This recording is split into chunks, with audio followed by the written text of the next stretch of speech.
Duty నుంచి ఇంటికి వెళ్తా అంటే ఇదిగో ఇట్లా కనిపించింది. ఇవి ఇట్లా ఎందుకు పెడతారో మీకు తెలుసా? మన పెద్దలు ఏం చెప్తారు, ఫర్ సపోజ్ ఇంట్లో ఒక వ్యక్తికి బాగాలేదు, ఫీవర్ లాంటివి వచ్చినప్పుడు హాస్పిటల్స్ కి తిప్పుతాం. ఏదో కారణం వల్ల హెల్త్ ఇష్యూ తొందరగా సెట్ అవ్వదు, తగినం పట్టడు అంటారు తెలుసా మీకు? స్థానికంగా ఉండే ఒక పెద్ద మనిషి మీ మీద ఎవరో కూర్చున్నారు, ఎవరికైనా చూపెట్టాలంటారు. ఇక మనోళ్ళు గాబార పడిపోయి దగ్గరలో ఉండే పలానా ఆయన చూస్తాడు కదా, చలో పోదాం పని తీసుకొని పోతారు. ఆ పెద్ద ఆయన ఒక ముగ్గు పోసి ఒక నల్ల కోడి పెట్టి ఇవన్నీ పెట్టి ఇగో పలానా ఆయన నీ మీద కూర్చున్నాడు అని చెప్తాడు. ఇప్పుడు నేను ఎల్లగొడతా అని చెప్తాడు. చెప్పి వీపు మీద గట్టిగా 2 దెబ్బలు కొడతాడు. ఆ వ్యక్తి భయానికి స్పృహ తప్పి పడిపోతాడు. అప్పుడు మనం ఏమనుకుంటాం, మన మీద ఉన్నది వెళ్ళిపోయిందని అనుకుంటాం. కానీ నిజానికి మన భయాన్ని, మన అమాయకత్వాన్ని వాడు సొమ్ము చేసుకుంటాడు. ఇలాంటివి నమ్మి మంత్రాలు చేస్తున్నాడని భార్యాభర్తలను ఇద్దరిని కాల్చిన సందర్భం కూడా ఉన్నది.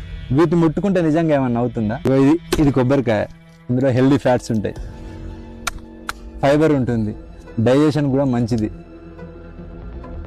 హెయిర్ కూడా చాలా మంచిది. ఇది నిమ్మకాయ, ఇందులో విటమిన్ సి ఉంటుంది. అసలే ఎండలు ఎక్కువ కొడుతున్నాయి, కనబడితే నిమ్మరసం చేసుకుని తాగండి. ఇందులో యాంటీ ఆక్సిడెంట్స్ ఉంటాయి, మెటబాలిజం పెంచుతుంది, ఫ్యాట్ తగ్గడానికి కూడా ఉపయోగపడుతుంది. ఇలాంటి పదార్థాలను రోడ్డు మీద పడేయడం మన అజ్ఞానం మాత్రం. భయం, అజ్ఞానం మనల్ని బానిసలుగా మార్చేస్తుంది. దురదృష్టం ఏంటంటే మన నిర్ణయాలు మనం తీసుకుంటలేము, మన భయాలు తీసుకుంటున్నాయి. మూఢనమ్మకం మనిషిని బలహీనుడిగా చేస్తుంది, విజ్ఞానం మనిషిని శక్తివంతునిగా చేస్తుంది. ఆలోచించండి, నిజాన్ని మాత్రమే నమ్మండి, మూఢనమ్మకాలను కాదు. Thank you. జై హింద్.